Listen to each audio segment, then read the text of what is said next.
Do you know what's happening with Instant Pot type cookers that's causing some people to get badly injured? Let's ask lawyer George McLaughlin for an Ask the Lawyers quick question. Well, from my own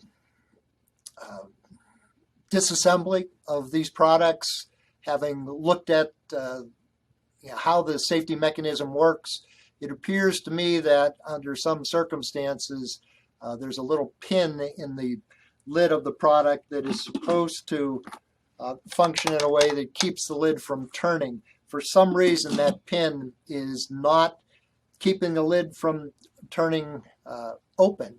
I actually know more than I'm allowed to talk about because I've seen confidential documents, and I really can't say any more.